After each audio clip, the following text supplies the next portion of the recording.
Rádio Beatmania, a rádio que tem a sua batida.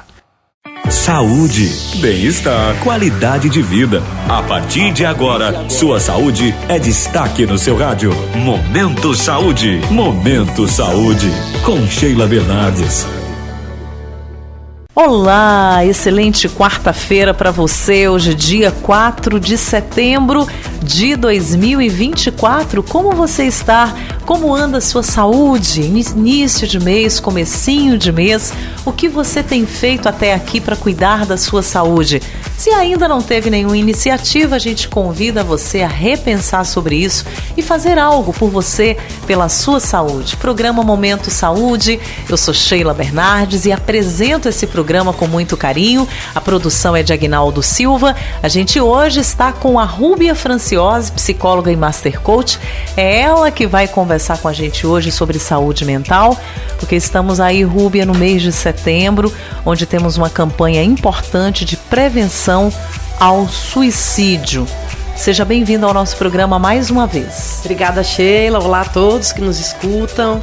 E é isso aí, né? Eu acho que é um tema muito importante, que a gente tem que conversar sobre isso sim, por mais que é pesado, né? O tema suicídio, ninguém gosta de nem escutar a palavra suicídio, porque causa uma dor até em quem escuta, né?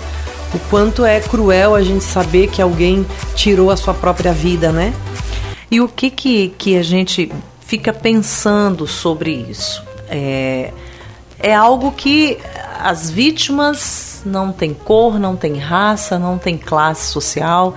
Tivemos um caso recente onde um médico recém-formado, né, que as pessoas que estavam à volta não imaginavam, acabou tirando a própria vida. Então, sim, são pessoas de várias idades, né, de idades diferentes, cores, raças, classes sociais. O que acontece, Rúbia? O que a psicologia entende que seria a causa para alguém abrir mão de viver, desistir e atentar contra a própria vida? A primeira coisa que a gente sempre diz é que o suicídio, ele tem por trás uma dor latente muito forte. O suicida, ele não quer tirar a sua própria vida, ele quer deixar de sofrer. O ato do suicida, o ato não é eu me matar, mas a dor é tão grande, de alguma forma, um vazio é tão grande, que faz com que a única saída que ele encontre para essa dor cessar é o suicídio. É ele acabar com a própria vida, porque eu matando o corpo, eu acabo matando também o que me faz sofrer. Então, é isso que todo mundo tem que entender. O suicida, na verdade, ele dá muitos sinais que ele precisa de ajuda. Diretamente ou indiretamente. Muitas vezes as pessoas ao redor ou não percebem, ou muitas vezes percebem, mas não levam não levam a sério, imaginando que a pessoa não vai ter coragem de fazer o que ela faz. Mas muitas vezes, eu sempre digo no consultório, né, Sheila, quando uma pessoa começa a repetir várias vezes a frase vou sumir, quero desaparecer, não aguento mais, quero me matar, os pais acham muitas vezes, ou quem está perto dele, que isso aí é uma brincadeira ou é uma ameaça. Cuidado, porque muitas vezes essas ameaças elas podem realmente virem como tentativas, ou muitas vezes ele faz a tentativa e ela tem sucesso. O que nós queríamos perguntar para você é justamente isso. A maioria dos casos de suicídio, eles são precedidos por sinais de alertas verbais ou comportamentais. A pessoa começa a falar, a dizer, a prometer que vai fazer, ou tem alguns comportamentos que faz a gente fazer uma leitura de que a pessoa está com ideação suicida? Muitas vezes não precisa ser verbal, mas é conduta, tá? A pessoa que ela toma, né, a decisão do suicídio, ela pode começar a se isolar, ela pode se calar, não necessariamente verbalizar, mas ela muda o seu comportamento. O adolescente, ele fica muito dentro do quarto. Normalmente o suicídio não acontece na infância. O suicídio, ele acontece na adolescência para cima. Então é difícil uma criança... Eu não não vejo criança suicidando, mas a partir da adolescência, sim, onde o adolescente começa a ter os seus conflitos, começa a descobrir as questões todas de identidade, autoestima baixa, muitas vezes tem embates com pai e mãe, muitas vezes descobre drogas, né? E aí muitas vezes os psicotrópicos eles influenciam sim e potencializam muito o suicida, a bebida. Então tudo isso são desencadeadores. Mas quais são os sinais que o suicida pode dar? Qualquer desajuste de comportamento, ou muito isolado, ou muito triste, muito abatido, muito quieto. Esses pais precisam estar atentos a esses sinais, ou muito rebelde, né? Extremamente desajustado da casa, fugindo dos pais, não querendo ficar junto. Então, o que eu posso dizer? É um desajuste de conduta, né? Verbalizando, aí já começa a agravar ainda mais, porque daí ele já sai do anonimato e começa a pedir ajuda. Eu não aguento mais, eu tô de saco cheio, eu acho que é só tirando a minha vida. E eles falam, e muitas vezes eles não falam para os pais, mas eles falam até para os amigos. Eles desabafam às vezes para os amigos. No adulto, Sheila, no adulto muitas vezes não. Eu acho que quem mais dá esses sinais e não está bem é o adolescente com relação a verbalizar. O adulto, quando ele acomete do suicídio, ele já tem algo aí dentro dele como uma dor latente há muito tempo. E ele é mais difícil de identificar no adulto. Pode sim o adulto ser aquele adulto que fala, que verbaliza, mas muitas vezes a pessoa que convivia com esse adulto nem percebeu claramente. Percebe assim, em pequenos detalhes, a pessoa realmente um pouco mais isolada, né? Não participa mais de atividades sociais. E hoje os pais e até os educadores da escola têm um grande desafio. A gente sabe que nós estamos vivendo na geração das telas.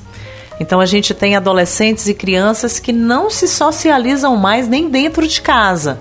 Eles estão dentro do quarto, trancado, fechado, no escuro, fazendo coisas e falando com pessoas que os pais não fazem ideia. E muitos adultos também que se isolaram do convívio social e estão focados nas telas. Você acredita que isso pode ser um fator também, que pode ser um contribuinte para que mais pessoas tenham o pensamento suicida? Tem alguma relação dessa geração tela com os episódios de suicídio? Tudo que tem em excesso a gente diz que não é saudável, né? A tela ela é importante para distrair, a tela é importante até, eu estava hoje mesmo vendo um artigo sobre os games, né? Que são, hoje em dia, os jogos, videogames, eles têm algo importante também, não é só algo ruim. Desenvolve ali a estratégia, desenvolve raciocínio, só que tudo que é em excesso não é bom. Então, primeiro, a criança que está muito na tela, o adolescente que está muito na tela, o adulto que está muito na tela, ele se isola da família. E alguém percebe. Só que muitas vezes os pais, eles terceirizam essa tela como ocupação. Porque chega em casa cansado, quer distrair, não quer trabalho com os filhos e acaba colocando em tela. O que os filhos veem nas telas? Muitas vezes, Sheila, a tela está passando mensagem subliminar para os filhos. E outras vezes, claramente, as telas ou os jogos ou os filmes, eles estimulam a criança ou o adolescente a tirar sua própria vida. A gente sabe que tem vídeos que ensinavam as crianças a se suicidar. E jogos que são violentos, jogos mortais, né? Também. Então, tudo isso os pais têm que estar atentos. Mas, principalmente, né, Sheila, a gente está falando de um contexto assim, que é o contexto do suicídio já instalado, a vontade ou a motivação. Mas o mais importante, o que leva uma criança, um adolescente, uma criança não, mas um adolescente, um adulto a pensar nisso? Desesperança. Aquela dor que não cessa. Então, o quanto é importante realmente a gente pensar assim, o que hoje eu estou trabalhando dentro de casa, o que eu estou fazendo pelos meus filhos, o que eu, como mãe, como pai, como cidadã, tenho feito da minha vida para poder não deixar nenhum vazio crescer dentro de mim e nem esses pensamentos tão disfuncionais terem espaço dentro de mim que façam com que muitas vezes eu pense que a única saída é eu tirar minha própria vida. Quem fala que vai cometer suicídio não tem a intenção de cometê-lo, quer apenas chamar a atenção. Isso é mito ou isso é verdade? A gente volta com você daqui a pouquinho para falar sobre isso. E nós queremos registrar e mandar um abraço para todo o pessoal em Itaguaçu, no Espírito Santo, Água Fria, na Bahia, Cachoeira Dourada, Minas Gerais, Nossa Senhora da Glória, em Sergipe, Tubarão, Santa Catarina, Caldas Novas, Goiás, Formosa do Rio Preto, Jequié, na Bahia, Ibiranga, no Pernambuco. Muito obrigada pelo carinho de vocês, pela companhia aqui no nosso programa. O pessoal também de Lago da Pedra, acompanhando a nossa programação. Um grande abraço para vocês aí. E a gente volta já já, falando mais sobre a campanha Setembro Amarelo, que é muito importante. É já já.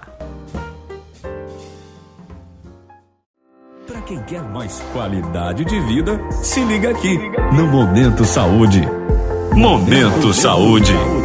Estamos de volta com o Momento Saúde. Você que está aí acompanhando, o que você acha do conteúdo de hoje? O que você pensa sobre a campanha de prevenção ao suicídio? Converse conosco, 77-3628-4210 é o WhatsApp.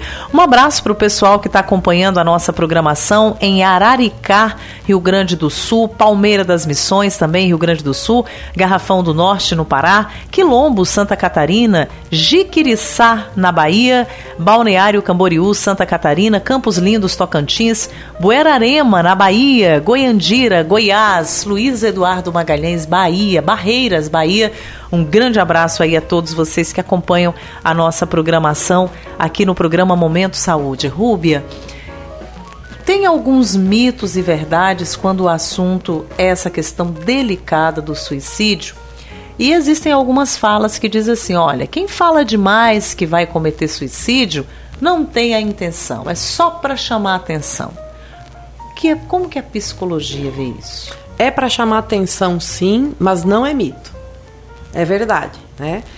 Todo suicida, normalmente, não vou dizer todo, mas 99,9% do suicida verbalizou, né, que precisava de ajuda para alguém. Seja na família, seja fora, ou ele realmente pede ajuda dizendo eu não estou bem, eu preciso de ajuda, ou muitas vezes o pedido de ajuda é ameaça, né? Dizendo que vai tirar sua própria vida, que não quer mais viver. Então não é mito. Toda pessoa que um dia disser eu não tenho mais vontade de viver é uma ideação suicida. A gente fala isso que é uma ideia suicida. Toda ideia suicida, ela pode acontecer. Porque é uma ideia. O que eu tenho que fazer para essa ideia dar certo? Crescer mais a dor, crescer mais o desespero, crescer mais a desesperança. Quanto mais essa ideia fica forte dentro dele e repetitiva, sendo essa a única saída, ele se acomete do que ele está planejando. Né? Se essa pessoa muitas vezes ela tem essa sua atenção, que é um pedido de atenção atendido, e ela consegue muitas vezes ter ajuda, né? Alguém que possa estar estendendo a mão e fazendo ela ver outras saídas, essa ideia diminui e morre. Não vai à frente. Mas toda pessoa que em algum momento manifesta esse tipo de pedido de socorro, Sheila, ela realmente pode sim vir a tentar ou a ser bem-sucedido e ela morrer. Então, não existe isso de é para chamar atenção, só para chamar atenção. É para chamar atenção, eu preciso de ajuda. É um grito, um pedido de socorro. Exatamente.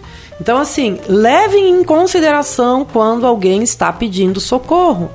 Né? Por quê? Porque as pessoas pensam que não vai ter coragem de fazer. Tem. Quando as pessoas elas estão em sofrimento extremo, eu penso assim que até vou até falar algo aqui que eu não sei o que a população vai achar, mas é até espiritual. Então, queria perguntar para você, tem pessoas que dizem assim, olha, quem se mata é porque não tem Deus no coração. Não é que não tenha Deus no coração. Toda ideia suicida não é uma ideia do bem. Toda ideia suicida é uma ideia das trevas, né? E uma mente, ela não está vazia. Ou ela se ocupa com coisas do bem, ou ela se ocupa com coisas das trevas. E a gente sabe que o mundo espiritual, ele é tão real quanto o mundo real. Então, no momento que a gente não vê, o mundo espiritual está aí acontecendo. E isso não é a Rúbia que está falando, isso é o que fala todos os estudiosos, que o bem e o mal, no invisível, eles brigam pela minha vida e brigam pela tua vida. A questão toda é que muitas vezes a mente, ela tem ataques espirituais, sim. E quando a pessoa está frágil, está deprimida, não está bem, os ataques espirituais, eles vêm como sendo uma sugestão de que a pessoa só vai poder ter paz quando ela tirar a sua própria vida. Como é que são esses ataques espirituais? Sugestões silenciosas. São sugestões que a mente dá para a pessoa como sendo as saídas para ela poder acabar com o problema dela. Sendo que essa pessoa tem N outras saídas, né, Sheila? Porque o suicídio, ele não é a solução. O suicídio, desistir da vida, é o final de todas as soluções. Então, por mais que seja uma dor que está latente ali, grande, por mais que seja um problema que você pode ter, que está sendo um grande problema, aí eu quero falar com todos esses que já escutaram essa voz do mundo aí interno seu, da mente, que lhe dá a sugestão de você acabar com a sua vida para poder acabar com esse sofrimento. Tem N outras maneiras de acabar com o sofrimento, né, Sheila? E o mais importante, talvez, primeiro é pedindo ajuda e sabendo que sempre vai ter alguém que pode lhe estender a mão e lhe ajudar a sair do lugar que você está para um lugar que talvez você merece estar. Então, o suicídio não é a solução, ele é o fim de tudo. E eu sempre digo assim, Sheila, que quando uma pessoa ela pensar em se suicidar, ela sempre tem que, junto com esse pensamento, que ela tenha um outro pensamento. Quem eu vou deixar? Como vão ficar as pessoas que precisam de mim? Como é que ficaria... Como que fica, eu vou dar um exemplo aqui, se eu um dia pensasse em me suicidar e eu fizesse isso, como ficariam as pessoas que precisam de mim, meus filhos? Como ficaria quem me deu a vida, né? Que foi minha mãe, que foi meu pai? Então, se você quiser um grande motivo para não tirar a sua vida, por mais que você tenha N motivos para não ficar mais aqui, pense em quem você vai deixar. Quando a gente pensa em quem fica... Eu tenho quase certeza que as pessoas elas desistem do suicídio. Porque tem saída para tudo. Só não tem saída para a morte. E quando alguém quer cometer o suicídio justamente para afrontar o familiar. Aquela pessoa que às vezes a pessoa mais ama, chamar a atenção ou dizer, olha, você me magoou, você não me atendeu quando eu pedi, então vou fazer já para... responder a esse não que recebi. Como a gente sabe de vários casos de pessoas que fazem isso e deixam uma carta ali para a família, né, se despedindo e dizendo ali os motivos pelo qual está cometendo, né, o suicídio. Na verdade, essa pessoa está com uma narrativa interna distorcida. Ela acredita que ela fazendo isso, ela vai estar agredindo quem fica, mas a maior agressão é para ela mesma. Porque ela está ceifando com a sua vida, né, Sheila? O outro vai ficar com a dor, talvez vai ficar com a culpa, mas eu tenho certeza que essa pessoa não tem só pessoas que ela tem que afrontar, ou que ela tenha para afrontar. Provavelmente também tenham pessoas que amam essa pessoa. A gente tem pessoas, muitas vezes, que a gente tem desafeto? Tem. Mas eu tenho certeza que todo mundo tem alguém aqui fora ou ali fora, que precisa de você, que te ama e que quer muitas vezes, na maioria das vezes, estar com você e bem. Então, assim, resolver as situações sem precisar tirar ou dar cabo da minha vida é a melhor solução. Perdoar, não é? Ninguém é perfeito, todo mundo tem as suas falhas, todo mundo tem os seus defeitos, e uma pessoa que tira a sua vida por estar magoada com alguém, para querer punir essa pessoa, não vai resolver também o problema. Porque eu sempre penso assim, o suicida é o maior perdedor. Perde quem fica, perde. Mas eu recebi a vida como um presente, como um dom, como algo que é imerecido, né? A vida é uma dádiva. Então, quando eu tiro a minha própria vida, eu também estou escolhendo para onde eu quero ir. E eu quero realmente ser salva. Eu quero morar no céu um dia e saber que a gente não tem esse direito de acabar com algo que a gente também não escolheu ter na vida, né? Que é o dom de viver. O que dizer para quem está nos ouvindo agora, que se identificou com tudo que você falou e que está pensando assim, olha, eu já pensei nisso em um dado momento de minha vida, né? Quando as coisas apertam, eu já tive esse pensamento. O que dizer para essas pessoas?